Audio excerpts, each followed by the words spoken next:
wanted to touch on Ja again. Please do. We Please. had been discussing, and I've been hearing a lot of stories about this guy, and some things I still don't understand, and probably never will understand I when was it come saying, down to this guy. I don't either. Due to the fact that I don't really know too much about sports, but I know a lot about life I say he don't need to know much about sports to know this. at all. Um, Last show we were talking about how uh, what where are the real friends and the people who are around him is choosing. They really don't care about yada yada. Yeah. I thought about something after listening to I think it was either the Breakfast Club or Brilliant Idiots. Shout out to Charlamagne the God.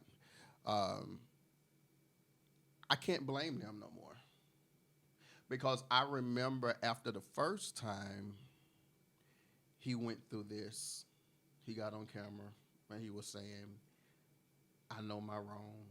I know what I did wrong. I know what I have to change. I know who I let down." Mm-hmm. But and even though he said all that, went right back and did it again. That was a great speech. I like whoever typed it out for him. It was perfect. Clearly, he didn't mean none of this shit. AI did. Artificial intelligence worked the hell out of that speech. Man. And whenever I thought about it and I listened to how they explained it, I can't blame anybody but him now because you have been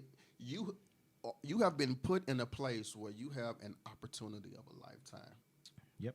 But because of the choices that you're making, can't even say because of things that you are influenced by, but the choices that you have decided to make for your life is literally just your fault and no one else's. Stupid.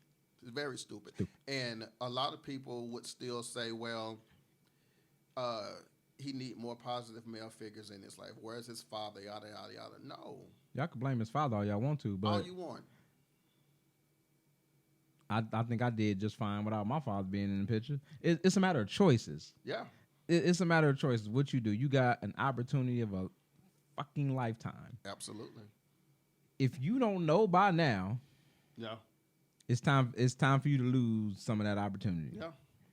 Because you're living a life that people that's in the streets, that's in the gangs, Want to would reach. love to get out of. Right. That's how I feel. Because like whenever I used to go, or like if I go to a park now, and I see some of the greatest basketball players ever, Mm-hmm. but they're just hometown individuals who 9 out of 10 won't even get the opportunity to become anything else but the neighborhood hero, the neighborhood superstar. Yeah. And Ja, you're living a life to where you went from being that to being one of the best. If I'm giving them too much, correct me, but one of the best players in the league for this generation. But you still decide to pretend that you the neighborhood hero and do neighborhood stuff. I mean, the part about it that I don't get is you didn't see how much trouble you got in the first time. Did you think you were just going to apologize again at the first time? And it'd be over. Like, nah. Like, you hear people, get second chances. How often do you hear somebody getting a third? Yeah. Yeah.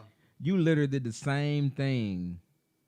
Now, if we was to put that same scenario on somebody else, he'll probably be one of the first people to be like, well, no, he learned his lesson. So why don't that rule apply to you? Mm-hmm.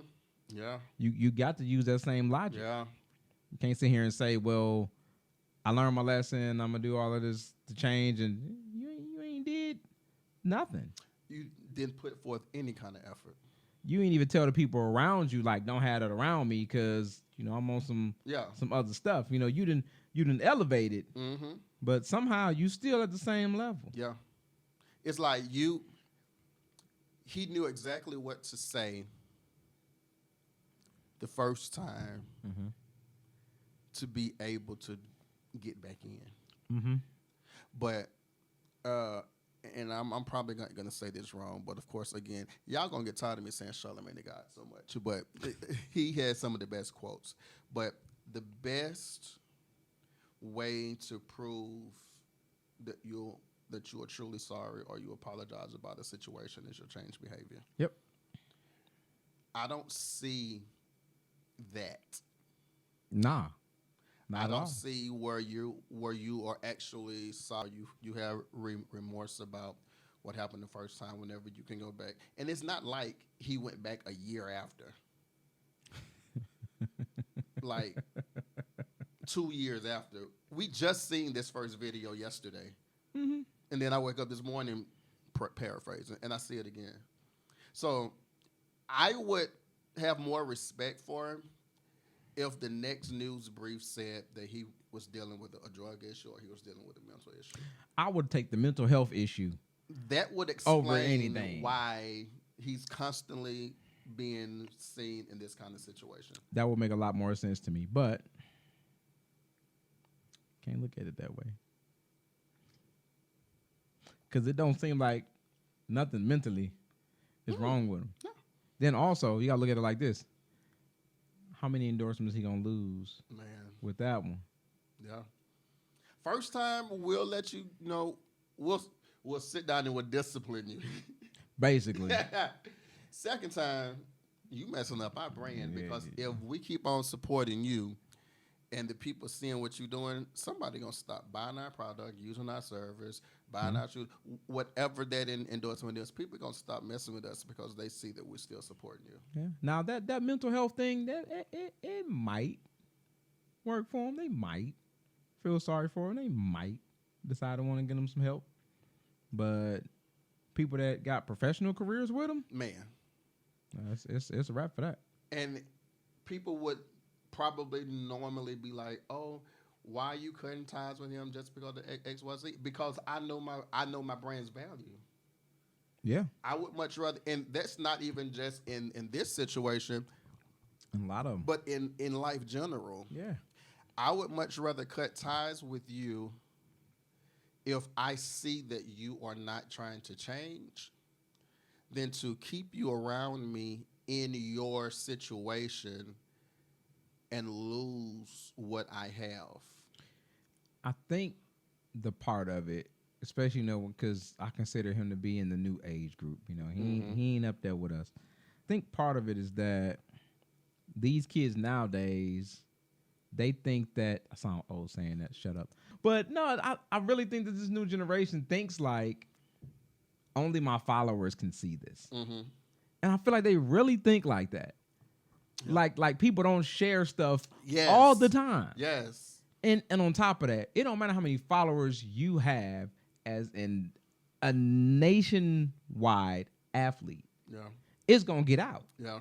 It don't matter how many people liked your story or viewed your story. All they gotta do is tell somebody else about it. All Yeah. they gotta do is share it. And the And bad everybody thing see is this. Your negative stuff is going to be shared way more quicker than your positive. Yep, always. Like don't nobody care that you just ran into a burning building to save the puppy dog, a cat, and a grandmother. It don't care. He's literally to the point now where after this last offense Yeah. right here, if he went in that burning building tomorrow, ain't nobody gonna care.